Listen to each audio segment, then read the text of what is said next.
Hey, this is Cortland Sutton, Hey, this is Tim Patrick. and you're listening to The Snap with Sidney Jones on Broncos. Podcast Network. Yeah. Hello, everyone. Welcome back to the Broncos Podcast Network and YouTube for the latest episode of The Snap. As always, I'm your host, Sidney Jones. The Broncos will look to get back on track as they travel to Los Angeles to face the Chargers this Sunday for an AFC West showdown. So joining me on today's episode to get us up to speed on the matchup is NFL and CBS sideline reporter AJ Ross. AJ, it's a pleasure to see you again and to have you on the show again. Thank you so much for joining me. Thanks so much for having me. Absolutely. It's crazy to think it's already week 14 of the season. 5 more weeks of the regular season left. It flew by. It absolutely flew by. And all the people who like to joke that the NFL is scripted, this is the wildest script imaginable for so many teams. And who would have thought even the Broncos being in the position they are, like playoff talk right now at this point in the season is surreal. It really is. It's been fun over here the past few weeks. How's just the season been going for you, AJ? It's been great. I have a new crew this year. I've been working with Matt Ryan and Tiki Barber and Andrew Catalan. So it's been an awesome experience working with those guys and, kind of learning the game through a different lens through them. So I can't speak highly enough about the team and just how selfless everybody is. And it's been an awesome experience. That's awesome. How many seasons is this for you now with CBS on NFL? I think this is my fourth. Fourth? Nice. That's fun. I know you've been on a lot of Broncos games this year. Is this your third one, I think? My third, I had the Jets game in Mile High, and I also had the Bears game in Chicago. All right. Our first win of the season. Yes. It was an amazing comeback win, actually. Yeah. Ironically, when I spoke with Russ last night, he referenced that game as one of the games that, he was speaking at halftime, speaking into existence, this belief that he professes all the time. And maybe some people are skeptical or cynical at times, like, here he goes again, talking about this belief. But he really does believe in manifesting things and speaking things into existence. And that was something he did at halftime of that Bears game. And they came back. And he says that was a very distinct turning point for this Broncos team. It really was. I remember that very specifically, too, because you could feel the energy on the sideline. And then, a few games later, they went on this 5-game win streak. Absolutely. And, even that win streak you're referencing, when we were talking with Russ, he said their mentality, their mindset right now is that they are a 5-1 team and they have 5 more games to win. So they're not looking at it as like 6-6. That game, that Chicago game really was the turning point where he says guys started to buy in, and it wasn't just, okay, maybe we can. They could see the potential, and they really didn't know what type of team they were going to be prior to that. I mean, this is a first year for a lot of guys in this scheme, with Sean Payton, with, Vance and the defensive scheme. This was, you had to give a little time. And I don't think, when you come from an established organization like Denver that's used to winning, Super Bowls, and then you go through a stretch where you haven't made the playoffs and that standard of excellence hasn't been met. Of course, the fan base is anxious to see success early on, but it's taken some time, as it has with other organizations. And now, you want to be playing your best football in December, and we'll see what happens this weekend. 100%. Yeah. I know, AJ, you said you talked to Russ. Who else did you talk to in these production meetings this weekend? What did you guys talk about? We spoke with Sean Payton, of course. Coach Payton was saying, he thinks that they have to run the ball well. And if they can, that will be the defining factor in this game against the Chargers. He thinks they can create some, matchup problems. And obviously there's a lot of versatility in your running back room with Javonte Williams, Samaje Perine, Jalil McLaughlin. He kind of went into detail. I don't know how much he wants us to share with the public at this point, but he thinks, going against this Chargers defense that hasn't always been consistent throughout the season, that's going to really be the key, getting the ground game going. Of course, Russ has been very successful with play action this year. So if you get the ground game going, that's when, play action is more successful for the offense overall. So that was a key point that, Sean Payton brought up. But what Vance Joseph has done with your defense and, leading the league in takeaways and, just some personnel changes, that has really, just been a defining factor as well. So Vance talked about some of those younger guys getting opportunities now that are, stepping up, especially with Kareem Jackson out with, the suspension as of right now. That's, been something else that he noted, these next man up guys that are, performing week in and week out. Yeah, definitely.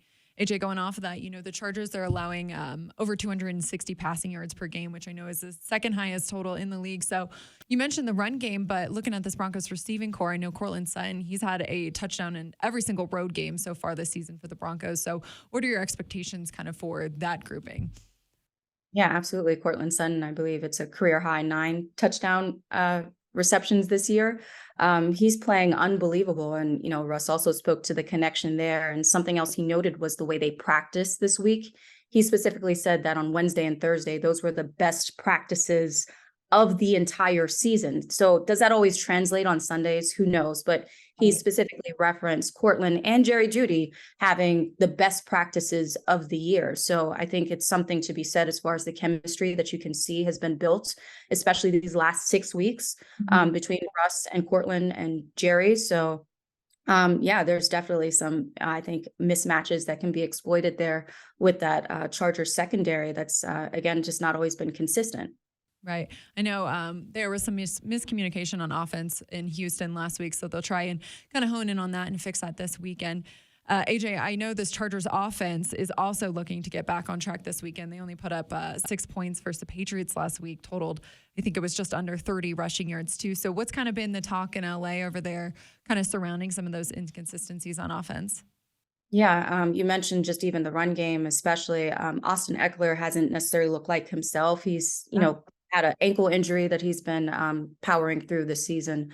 And you look at his numbers since he injured that ankle in week 1, actually, it's just been a huge drop off for him. And they've had some injuries with, Mike Williams. Their receiving core depth isn't what it's been in years past. So, the ball is going to Keenan Allen, and Keenan Allen is a force in himself. So, even Sean Payton referenced, you got to, contain Justin Herbert. He has an awesome arm. He leads the league in a lot of, statistical core categories as far as, completions and, passing attempts, all those things.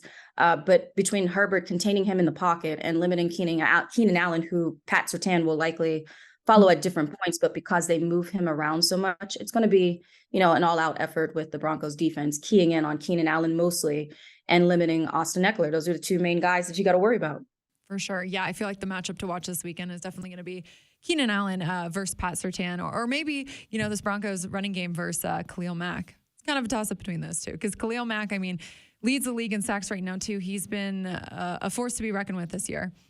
Absolutely. And it's funny, Sean Payton says that they have a Mac protection, and it's not, specific to him this year. Right. He was noting even just, back when he played with the Raiders, it was mind blowing that the Raiders let a guy of that caliber go. So, since Khalil has gone from, the Raiders to the Bears, like they have always, whenever they have matched up, he is a guy that you have to know where he is on the field at all times. So he's a game changer. And what Garrett Bowles has been doing week in and week out, even if you look at his performance with Myles Garrett a couple weeks ago in Cleveland, really the whole O-line for the Broncos has been, fortunately, compared to other teams, more intact and able to have a little more, chemistry and consistency than a lot of teams. So it'll be a good test going up against the Khalil Mack, but they've been tested before with guys of that caliber as well. Yeah, the continuity on the offensive line has been really great this year, and you can definitely see it out there on the field. AJ, you mentioned that the Broncos, they lead the league in takeaways with 22, but, unfortunately they were unable to record one last weekend in Houston. So how key do you think it is for this team for, to see that unit force some turnovers? Absolutely. Just the turnover margin both ways. Russell will have to take care of the ball. Those 3 interceptions really hurt last time out. And takeaways, they usually, come in bunches. So, if you get one, you might get, a couple more, but just generating pressure, it doesn't always have to be a sack or a forced fumble. But, with a guy like Justin Herbert, that's a point of emphasis for this team, according to Sean Payton, is just keeping him under pressure, keeping him contained and not letting him get into a rhythm where he can consistently connect downfield. So yes, turnovers, of course, crucial, but also just disrupting that cadence and that rhythm that the Chargers, if they get in, can be a very dangerous team. Yeah, absolutely. And AJ, you mentioned this a little bit earlier, but, with 5 weeks remaining in the season here, the AFC playoff picture is looking a little bit crazy right now. A lot of teams sitting at 6-6, obviously the Broncos, and then a lot of teams sitting at 7-5 too. This Broncos team really hasn't been in position in a while to play these meaningful games in December. No, they haven't. But so is the same with a lot of these other teams. I mean, the mentality across the board, usually what's echoed is this one game at a time. And even if you look at the Thursday night game last night, the Steelers losing to, the Patriots, another 2-10 team, who would have thought, right? So there's so many opportunities at this point in the season. You can't, look too far down the road is what I've heard a lot of coaches and players say, because there's so many moving parts. Staying healthy is so critical at this point in the season. And so many things can change because it's such a crowded field right now with this AFC wildcard race. So it's not impossible whatsoever for the Broncos to win their next, few games. 5 may be ambitious, but, just making it into the playoffs would be a huge accomplishment for this team, and a huge turnaround in just 1 year. For sure. Kind of going off of that last one here for you, AJ, when you look at the season in the past few years that the Broncos had, what I guess has just surprised you the most about the Broncos this year, having, covered a couple of their games so far? I would say, and it's not just Russell Wilson, hyperbole, if you will. I've been speaking with other players as well on this team. The way that they have been able to just lock in and block out the outside noise, the outside criticism, those expectations that I mentioned before, with this just being a franchise that expects excellence and has been, wanting it for so long after, Super Bowl wins. This is just a team that has shown a lot of resilience, a lot of depth in different areas that, especially in the defense with guys going down or, just changing the lineup at the point in time that Vance Joseph did. I think it just speaks volumes to the way that these guys have bought in, and what Sean Payton has been able to do with his staff in a very short amount of time. I have to give credit where it's due. A lot of people were skeptical, especially after that Jets game.